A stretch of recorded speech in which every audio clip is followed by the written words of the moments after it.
Hi guys, and welcome to another episode of Kabir Considers. In this video, I'm going to react to things that are legal in the US but are illegal everywhere else, or at least most places. So this is kind of like a part 2 to the video that I did about 2 weeks ago. It's by Legal Eagle. He's a US attorney, so I'm sure he's kind of like well versed in these sorts of things, and it's always fun, you know, getting like, because obviously I'm a UK paralegal, not a lawyer, but I know something about the UK law, but UK law and US law are quite different things. So it's always great seeing the perspective of someone who's qualified in the US. So this video, I'm trying to think of what things, obviously like the use of firearms, that's a big one that we don't really have here in the UK, unless you're a farmer.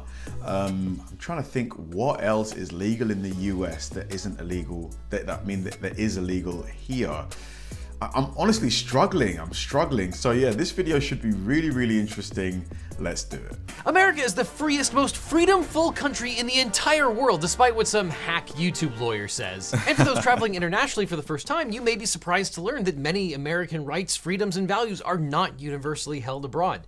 In fact, one country's liberty can be another country's crime. But in fact, we Americans are so constantly surrounded by so much freedom that we often just take it for granted. Like David Foster Wallace's metaphor, one fish asks another, "How's the water today?" And the other fish shoots him with an AR-15. And if you've spent your entire life in the land of the free and home of the brave, it can be easy to overlook the other countries that are in fact not America. There are tons of rights and activities that are perfectly legal in the United States, but could land you in some hot water if you tried it in another country. Like the mullet hairstyle, for example. The mullet, that iconic hairstyle of 1980s actors, rock stars, and athletes, really... There is no way that the mullet hairstyle is illegal in some countries. Come on. Really has no business continuing to exist in the 21st century, and yet inexplicably it still does. But this is America, damn it, where you don't have to fight for your right to party in the back and business in the front.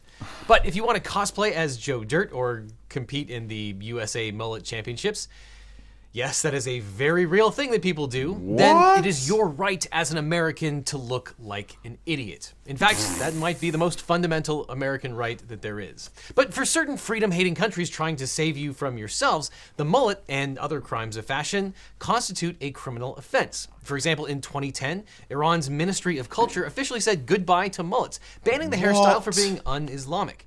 In an effort to rid the country of so-called decadent Western haircuts, Iran launched a crackdown on mullets, elaborate spikes, and long hair, because nothing says decadence like the mullet. Now, in years leading up to the ban, police have actually raided barbershops that offer these disfavored hairstyles. After the ban, violators have been subject to fines and impromptu haircuts by the police for violating these standards. Government officials have even gone to hairdressing trade shows to outline what haircuts are legal. Also, in 2021, North Korea launched its own war against mullets and other foreign styles. In an effort to crack down on so-called non-socialist hairdos, the rogue communist country outlawed mullets and spiky dyed hair. Well, this just seems such a waste of police time. Surely there's probably more pressing things that they could be, you know, investigating, like theft and stuff like that, assault. While also enlisting the state-run Socialist Patriotic Youth League to act as literal fashion police against the banned cuts. Nose and lip piercings, skinny jeans, and branded t-shirts were also outlawed. And though this is hardly the worst human rights violation of this repressive regime, seems like Kim Jong-un is in no place to prosecute anyone for ridiculous haircuts. Do you know what I mean? What the heck is that? Like, what is that? And it's not just hairstyles that don't make the cut, pun 100% intended. In the nation of Tajikistan, the secular government has waged a war on beards in an effort to crack down on what it sees as the influence of Islamic radicalism. In the country, only clean-shaven men can get passports, and beards are often forcibly shaved off by police officers. Wow. So if you're a hirsute hipster looking to open up that barbershop just for that ironic beard and mustache, you'll have to look outside of Tajikistan, but obviously you've already set up shop in Williamsburg anyway. But just because it's... I mean, that's just weird, because, you know, if most men, like 99% of men, if you just don't shave, you're going to grow a beard. It's like a naturally occurring thing. So to be forced to shave it off every single day, I mean, that seems like a violation of human rights almost. Legal to get a really terrible haircut in the United States doesn't mean that you won't be subject to a good spanking. unless you're outside of the United States. Because when it comes to raising children, there's a fierce debate as to whether parents should spank their kids. Some parents live by the adage, use your words, not your hands, while other parents, particularly those influenced by older generations, live by the biblically inspired aphorism, spare the rod, spoil the child. I heard that many times. But as a strictly legal matter, here in the grand old US of A, the right to spank your kids shall not be infringed. In fact, the use of corporal punishment on one's own children, defined as spanking, paddling, or other forms of physical punishment to correct misbehavior, is protected by law in all 50 states plus the District of Columbia. Wow. Now, for those of us whose parents spanked us as kids, that probably doesn't surprise you. What might surprise you in most of the United States is that it remains perfectly legal for teachers to paddle children in school, and not just in Springfield Elementary School. Talking on a turn. That's a paddling. That's a paddling. Looking out the window. That's a paddling. That's a paddling. Classic. In fact, in 1977, the Supreme Court upheld the constitutionality of school spankings. In Ingram versus Wright, the court ruled 5-4 that paddling children in public schools did not violate the Eighth Amendment's ban on cruel and unusual punishment. Man, but I bet that the amount of teachers willing to do this is so few. It just, you would be opening up such a big can of worms, man. Like, imagine that, someone spanking your kid at school. As a result, the Supreme Court left it up to the states to decide whether to allow spanking in educational settings or to ban it. Oh yeah! And today, 19 U.S. states still allow public school personnel to use corporal punishment from preschool to the 12th grade.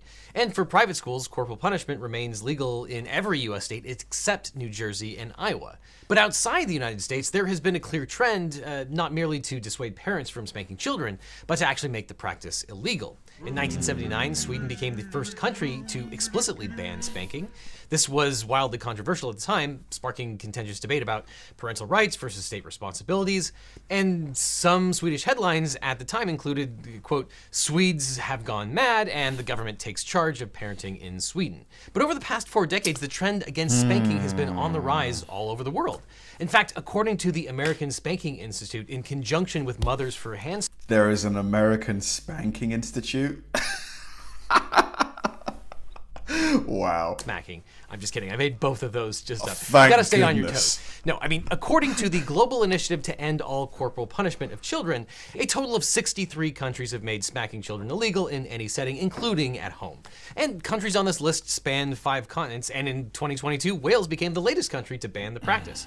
And the bans are even more numerous in school settings, with corporal punishment in schools now outlawed in 135 countries. Oh, you better believe that's a paddling. Decades after Sweden's ban, This one's a tough one, because I do think that you don't need to spank. You know, you can raise a child without spanking them. I was spanked, and you know, obviously, I don't hold anything against my parents, but I just, at the same time, I don't feel like you should basically tell parents how not to raise their children. It's a difficult one, honestly. Where do you guys stand on this? Anti-spanking advocates can point to hard data that suggests that a direct correlation between spanking bans and better adjusted children. But that being said, the prospect of actually prohibiting spanking at home remains unlikely in the United States, as many consider such a ban to be an oppressive intrusion by the state into parental rights. And even in the 21st century, spanking in the US has its share of high-profile defenders, particularly on the conservative side of the aisle. I got hit with a strap, bam, bam, bam, and I've never been to a shrink. In 2014, Fox News commentator Sean Hannity famously defended parents' rights to spank their children, citing his own upbringing by beating the desk with a belt to a confused panel. I got it like this. Yeah. Same. And I deserved it. I was a trouble kid.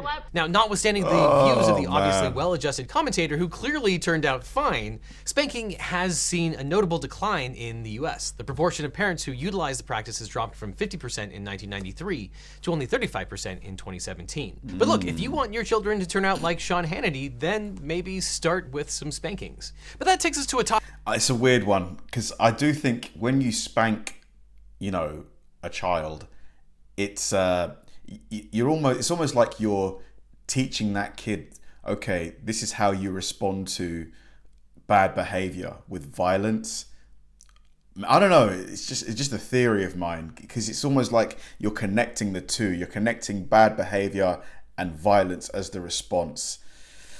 Oh, man. But then again, I was spanked and I don't think I turned out that badly. I don't know, man. I don't know. Topic that almost everyone agrees on, and that is cannabis. Because in a nation that seems increasingly divided on almost every single issue, one of the few areas of bipartisan agreement is the embrace of legal marijuana. Now, although cannabis remains illegal under federal law, the feds have allowed states to experiment with their own loosened restrictions because, well, I'll let John Mulaney explain that one. With weed, it was just something we wanted really badly, and we kept asking them for 40 years, like, excuse me.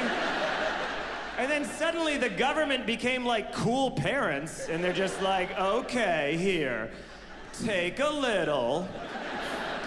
We'd rather you do it in the house than go somewhere else, blah, blah, blah, blah, blah. But that being said, Customs and Border Patrol works tirelessly to prevent drugs from entering this country. Like the time that they celebrated the interdiction of this massive haul of drugs from entering American shores. What? Thank you for your service. Wow. But as of 2022, recreational marijuana is currently legal in 18 states, DC, and Guam. 31 states plus DC have decriminalized low-level offenses, and a whopping 37 states allow it for medical use. With public support for full legalization standing at a record 68%, Americans certainly have come a long way since the days of reefer madness. Innocently they dance, innocent of a new and deadly menace lurking behind closed doors. Marijuana, the burning weed with its roots in hell. But try to take that wacky tobacco outside of our borders, and you could find yourself in severe legal jeopardy. In fact, in a handful of countries, possession of cannabis could have you staring down a hangman's noose. And this disparate legal treatment of cannabis abroad was recently put on display following a high-profile detention in Putin's Russia. In February 2022, U.S. women's basketball superstar Brittany Griner was arrested after customs authorities claimed to have found cannabis vape oil cartridges in her carry-on bag. But given that Griner's arrest came days before Russia invaded Ukraine, some have speculated that the Kremlin arrested Ms. Griner to pressure the U.S. and others to not stand in the way of Putin's invasion.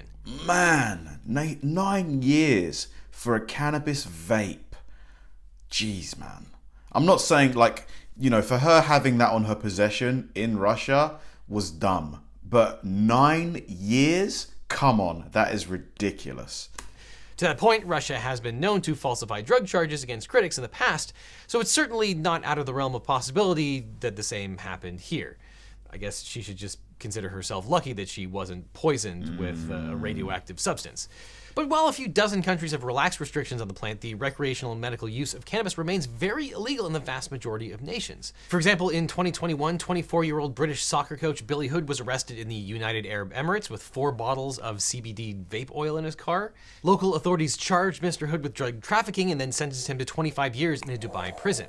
Mr. Hood's sentence was then reduced to 10 years on appeal, but he remains incarcerated. In 2013, Egypt executed Charles Raymond Ferndale, a 74-year-old British citizen, for allegedly smuggling 3 tons of hashish, which Ferndale insisted until his death that he had been tricked into doing by third parties. In 2021, Singapore sentenced Omar Yaqub Bamadhaj to death for bringing at least 2 pounds of cannabis into the country in 2018. And like Ferndale, his lawyers also argued he did not knowingly bring drugs into the country. Though despite America's comparatively looser pot restrictions, America still has over 40,000 people in jail for marijuana offenses, something that absolutely requires fixing. And even with these disparities, at the very least though, toking up the United States will not result in the death sentence. Man, so Singapore, they've hung someone for 2 pounds of weed. Jesus, that is just crazy. Crazy. Like, you know, I'm not excusing their behavior at all. Like, these people were extremely stupid to do what they did. Extremely, especially if you know the consequences for this. Really, really stupid. But to sentence them to death is just mind-blowing. But that's something that you can change in America because you have the right to vote. But you also have the right to not vote if you don't want to, because while millions of Americans stand up every election day to have their voices heard, millions of Americans also choose to sit down, stay home, and deliberately not vote at all. If I were registered to vote, I'd send these clowns a message by staying home on election day and dressing up like a clown. Now, it might seem obvious to say that you have the right not to participate in American elections, but it might surprise you to learn that staying home on election day is actually illegal in over 24 countries. That's right, in 27 countries, all eligible citizens are required by law to register and vote in every single election. Though several countries like Chile, Italy and the Dominican Republic that previously adopted mandatory voting have since abandoned the practice. A handful of countries with compulsory voting don't actually enforce any penalty for failure to vote, like Bulgaria, Costa Rica, and Mexico, but over a dozen countries enforce a penalty for failing to vote in elections. Some countries penalize non-voters with outright disenfranchisement. In Singapore, a voter that misses an election is removed from voting rolls and must re-register and submit a valid reason for not voting. Other countries issue fines and can even result in jail time. Brazil requires all eligible citizens, excluding the illiterate, voters aged 16 and 17, and those aged 70, to vote or be subject to a fine. Excluding the illiterate. So you could just basically say, oh, I can't read or write. They can't really prove that, can they? Of less than $1. In Australia, citizens are legally required to go to their polling place, but can choose to decline to participate after signing in. However, failure to show up at the polling place at all can subject Aussies to a fine of 100 didgeridoos, probably, or the equivalent of $14 to $34 US, and citizens who repeatedly refuse to pay the small fine can actually go to jail. Among countries with compulsory voting laws, there are those that tie voting directly to your pocketbook. For example, in Peru, a voter must have a stamped voting card to obtain certain services and goods from some public offices. And in Bolivia, a voter is given a card to prove participation, and a citizen who cannot show proof of voting within 3 months after the election will be ineligible to receive a salary from the bank. Advocates for this compulsory system liken the democratic participation to civil responsibilities like taxation, jury duty, and military service, and argue that participating in democracy is a duty instead of a right.